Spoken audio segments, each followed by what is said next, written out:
Assalamu alaikum. Welcome to my channel. I am Abdus Salam, and my dear viewers, you are learning English easily with me.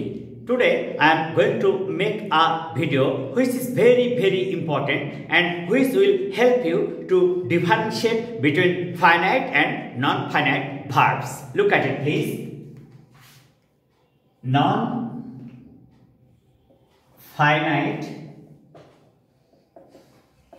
verbs. আমরা শুরুতে যে কাজটা করব সেটা হলো যে কিভাবে একটা ফাইনাইট ভার্ব থেকে নন ফাইনাইট ভার্ব চিনতে পারবো সেটা দেখি। সেটা হলো হাসান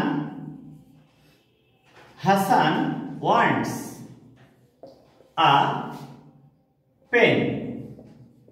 আচ্ছা, এই সেন্টেন্সটা হাসান নাউন এবং সেটা সাবজেক্ট, ওয়ান্টস এটা ভার্ব ট্রানজিটিভ, কি চাই আ পেন এটা হচ্ছে অবজেক্ট, এটা object.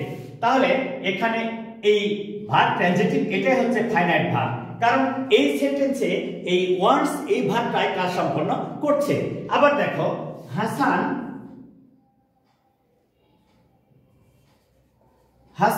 Wanted a pen, Hasan wanted a pen yesterday. গতকাল হাসান একটা কলম চেয়েছিল। আচ্ছা, এটা দেখো যে হাসান সাবজেক্ট একই ব্যক্তি এবং নাউন, এ ওয়ান্টেড চেয়েছিল ভার্ব ট্রানজিটিভ এবং এটাই হচ্ছে ফাইনাইট ভার্ব, আর আ পেন এটা হচ্ছে অবজেক্ট, ইয়েস্টারডে অ্যাডভার্ব অথবা এক্সটেনশন যা বলো। তাহলে আমরা এখানে শিখলাম যে ফাইনাইট ভার্বটা হচ্ছে সেই ভার্ব যা সেন্টেন্সের সাবজেক্টের নাম্বার, পারসন ও টেন্স অনুযায়ী চেঞ্জ হতে পারে, কিন্তু নন ফাইনাইট ভার্ব চেঞ্জ হতে পারে না। এইটা নিয়ে এখন আমরা কাজ করব যে নন ফাইনাইট ভার্ব কি এবং কিভাবে সেটা সেন্টেন্সে আমরা শনাক্ত করতে পারবো। এবং সেটা আমরা অনেক সময় সেন্টেন্স যখন লিখি তখন প্রবলেম ফেস করি যে কিভাবে এটা হচ্ছে। একদম সহজ। এবার দেখো, Hasan wants a pen to write a sentence. এবারে দেখো, হাসান সাবজেক্ট এবং নাউন, wants ফাইনাইট ভার্ব এবং ভার্ব ট্রানজিটিভ, a pen এটা হচ্ছে অবজেক্ট, টু রাইট লিখতে এটা হচ্ছে নন ফাইনাইট ভার্ব। এখানে আমরা একটা বিষয় স্পষ্ট দেখব যে আসলে চাওয়াটা নির্ভর করছে। চায়, হাসান চায় লিখতে, সে কিন্তু লিখেনি বা লিখছে না বা লিখবে এরকম বলছে না, লিখার কথা বলছে কিন্তু সে লিখছে না, এটাই হচ্ছে নন ফাইনাইট ভার্ব। এবং আরেকটা উদাহরণ দিলে আরো সঠিক হবে, Hasan will want a pen to write something. এবারে দেখো, হাসান সাবজেক্ট এবং নাউন, ওয়ান্ট ফাইনাইট ভার্ব এবং ভার্ব ট্রানজিটিভ, a pen এটা হচ্ছে অবজেক্ট, টু রাইট এটা নন ফাইনাইট ভার্ব। আচ্ছা, এখানে আমরা একটা বিষয় দেখলাম, এখানে সাবজেক্ট হাসান এক থাকা সত্ত্বেও এখানে হলো ওয়ান্টস। কেন? Subject third person singular number present tense হলে ভার্বের সাথে এস বা ইএস যুক্ত হয়, আর যখন ফিউচার টেন্স হচ্ছে তখন subject plus modal auxiliary shall অথবা উইল প্লাস ভার্বের বেস ফর্ম। এখানে কিন্তু এস এস বসছে না। তার অর্থ হচ্ছে এরকম যে একটা ফাইনাইট ভার্বকে সেই ভার্ব যা সেন্টেন্সের সাবজেক্টের নাম্বার, পারসন ও টেন্স অনুযায়ী চেঞ্জ হতে পারে, but not finite verb cannot be changed anytime.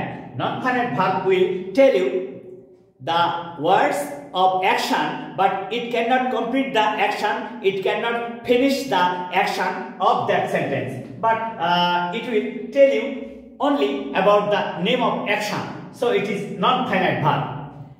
আরো সহজ করে বললে এটা বোঝা যায় যে ফাইনাইট ভার্ব সেন্টেন্সের নাম্বার, পার্সন ও টেন্স অনুযায়ী চেঞ্জ হতে পারে, নন ফাইনাইট ভার্ব কখনো চেঞ্জ হতে পারে না।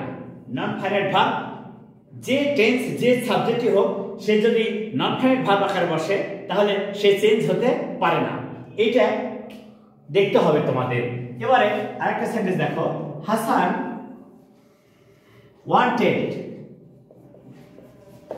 a pen to write a poem. দেখো হাসান একটা কলম চেয়েছিল কি জন্য? একটা কবিতা লেখার জন্য।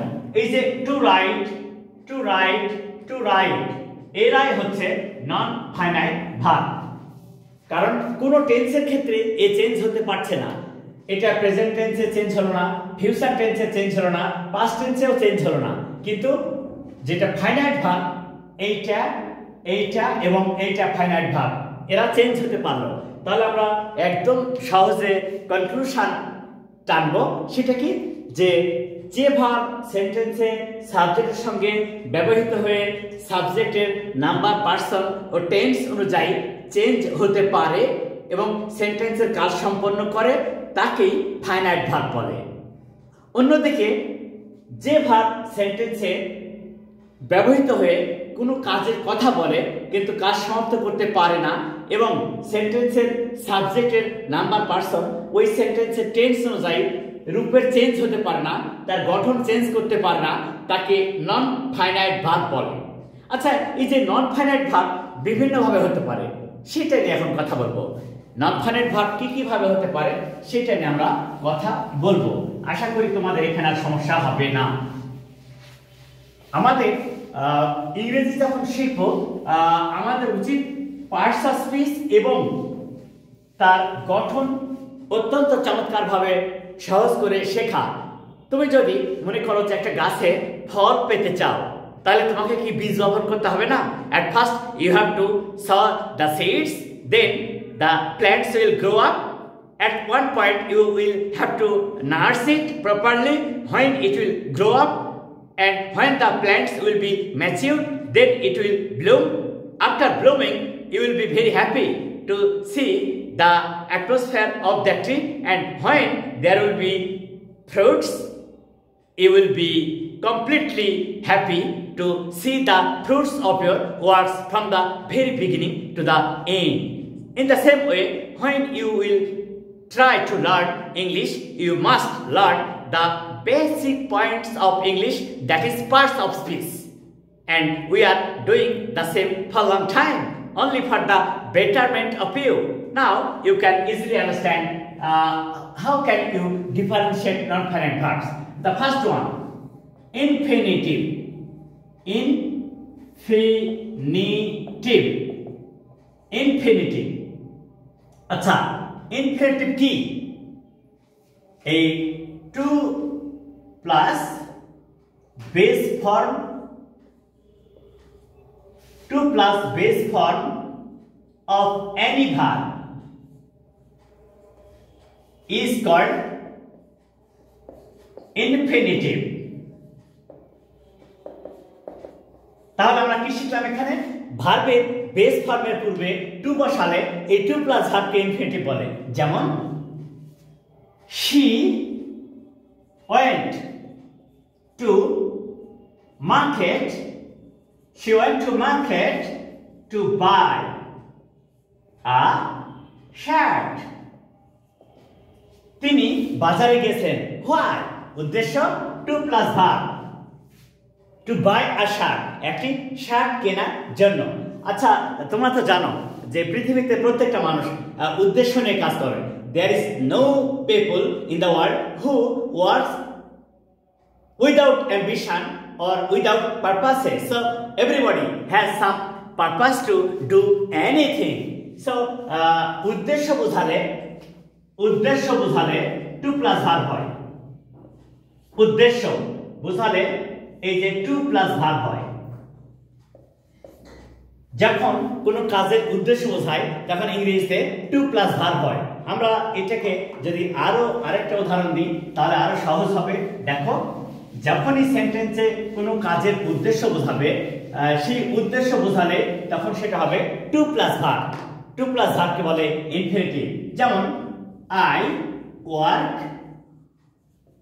Hair to help my viewers, to help my viewers to learn English easily. আমি এখানে কাজ করি আমার ভিউয়ার্সদেরকে সহজে ইংরেজি শিখতে। টু লার্ন, আচ্ছা আমরা এটাকে আরো সহজ করে দিই। টু লার্ন, টু লার্ন এটা হচ্ছে ইনফিনিটিভ। টু হেল্প সাহায্য করার জন্য, এটাও হচ্ছে ইনফিনিটিভ। তাহলে আমরা কি শিখলাম? ভার্বের বেস ফর্মের পূর্বে টু বসালে টু প্লাস ভার্বকে ইনফিনিটিভ বলে। এই ইনফিনিটিভ সেন্টেন্সে কাজের কথা বলে কিন্তু সে কাজ সমাপ্ত করে না, এই জন্য একে বলা হয় নন ফাইনাইট ভার্বস। আচ্ছা আরেকটা দেখি তো, এর পরেরটা কিভাবে দেখা যায়, ওকে বলা হচ্ছে প্রেজেন্ট পার্টিসিপল। প্রেজেন্ট পার্টিসিপল, আচ্ছা প্রেজেন্ট পার্টিসিপল, প্রেজেন্ট পার্টিসিপল এটা কি? এটা হচ্ছে ভার্ব প্লাস আইএনজি সমান সমান ভার্ব প্লাস অ্যাডজেক্টিভ। এখানে বলছে ভার্বের বেস ফর্মের সাথে আইএনজি যুক্ত করে যদি ভার্ব এবং অ্যাডজেক্টিভের গুণাবলী বিশিষ্ট হয়, অর্থ প্রকাশ করে, তখন তাকে আমরা বলি present participle. Look at it, I saw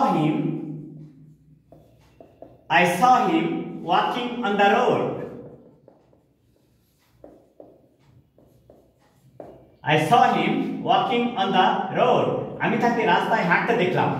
আমি সাবজেক্ট দেখেছিলাম, ফাইনাইট ভার্ব মানে ভার্ব ট্রানজিটিভ, এটা হচ্ছে ফাইনাইট ভার্ব। আর হিম তাকে, এটা হচ্ছে অবজেক্ট। ওয়াকিং এটা প্রেজেন্ট পার্টিসিপল, প্রেজেন্ট পার্টিসিপল।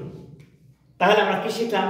ভার্বের প্রেজেন্ট ফর্মের সাথে আইএনজি যুক্ত হয়ে যখন তা ভার্ব এবং অ্যাডজেক্টিভের গুণাবলী বৈশিষ্ট্য হয়, তখন তাকে আমরা বলবো present participle. Look at it please, going to market I bought a pen for writing something.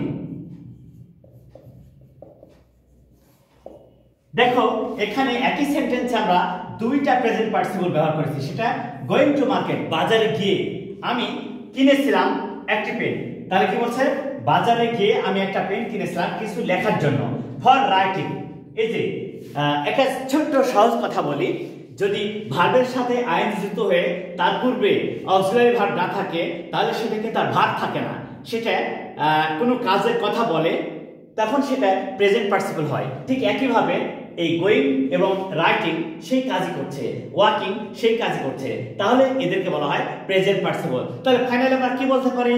ভার্বের বেস ফর্ম বা প্রেজেন্ট ফর্মের সাথে আইএনজি যুক্ত করে যদি তা ভার্ব এবং অ্যাডজেক্টিভের গুণাবলী বিশিষ্ট হয়, তখন তাকে বলবো আমরা present participle. So my dear viewers, follow this video from the beginning to the end and try to learn non-finite verbs nicely.